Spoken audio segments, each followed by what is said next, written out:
I want to talk a little today about consensus building, an approach to group decision making that seeks unanimity rather than just a bare majority.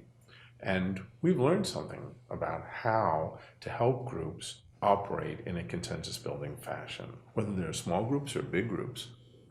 We've identified a number of steps, and the consensus building handbook that a number of us wrote a couple of years ago lays this out in great detail, but I want to try to summarize very briefly the key steps in the consensus building process that any group or organization could use.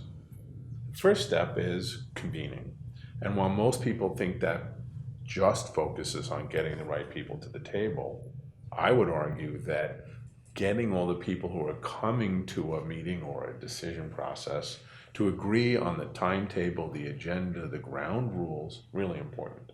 So convening, in my view, is really about getting people to come with shared expectations about what they're going to be talking about and how they're going to be working together. After convening, the next step is clarifying responsibilities. So people show up at a meeting. It needs to be very, very clear whose job it is to keep a summary of the meeting that's going to be circulated afterwards, whose job it is to keep some kind of record of key ideas that come up during the process. We call that recording. That may or may not happen, but if it does, whose task is it to do that? Whose job is it to keep the group on track? Is it the group leader's job, or is there a facilitator that has that responsibility? All those responsibilities need to be clarified. And the third step is what most people would expect to be the most important thing, which is deliberation.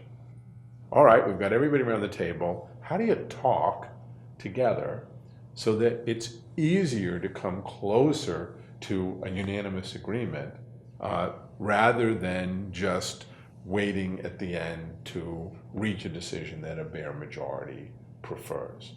And again, a consensus building approach emphasizes a deliberative process in which there's joint fact finding, in which there's careful listening to the views of different groups, and an effort to package an agreement that meets everybody's most important interests. All of that is kind of a problem-solving task. So instead of going around and everybody gets to speak on issue number one, which is what most people would do in a meeting most of the time, and then someone would say, okay, how many people like this, how many people like that? Instead, the goal is to craft a solution to the problem, where the problem is, how do we meet everybody's most important concerns effectively? Mm-hmm. How do you make decisions along the way, or how do you know when you've deliberated enough? It's not always obvious. I mean, we had an agenda. We take issue one, we talk about that. We take issue two, we talk about that. I would argue we shouldn't conclude on any issue until we're ready to conclude on all of them. And I think it's really the task of the person facilitating the meeting to get a sense when there's an emerging possible package or agreement and say, well, let's try this.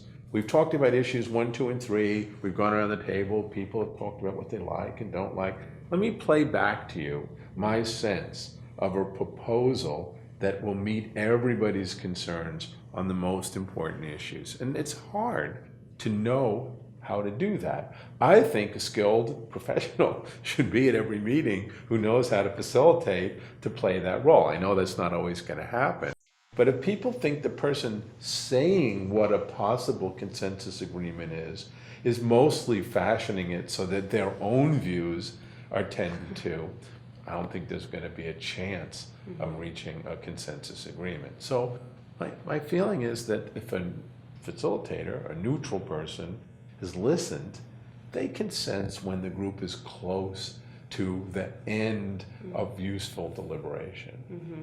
And then you vote on it, or how do you make the decision? That's the issue. In most voting circumstances, if I tell you 51% is going to win, so then I'm looking around the room trying to figure out what it would take for me to get a majority, the heck with everybody else. A consensus building process says, no, we're not going to vote. Well, if you're not going to vote, how do you decide? Well, it's all in how the facilitator puts a question to the group. Look, we've talked about this, says the facilitator. Here's my suggestion. Here's a package. This on issue 1, this on issue 2, this on issue 3. We're going to take concerns of that person and that person into account. And this way, who can't live with that? That's really most important thing a facilitator says. Who can't live with that formulation of the group's agreement? Now, if someone raises their hand and says, I can't live with that. You weren't listening. I don't like that piece you got in there. Then the facilitator has to turn to the rest of the group and say, okay, how can we revise that most recent draft agreement to take account of this last set of concerns? And it's everyone's job to try to hold on to what the group had reached that almost everybody liked, while still attending to the last concerns of the holdouts or the people who at that point are left out. Now, you could go all day and not necessarily get unanimity. So I would argue the goal is to strive or seek for unanimity, but settle for overwhelming agreement after every effort has been made by the group to respond to the concerns of those who say, I can't live with this. Mm-hmm. And maybe you won't get an agreement that is overwhelmingly supported by the participants, but often if the group takes that as the goal and has proper facilitation, it can do that.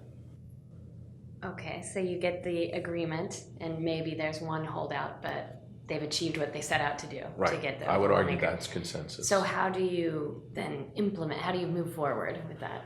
I think the last step in consensus building is asking people, are you prepared to commit to the agreement we've just made, and who agrees to do what to help move it forward? I think that's part of consensus building, is locking in the commitments from people, even in writing sometimes. Mm-hmm. And that's more likely to yield the result the group's been trying to work toward.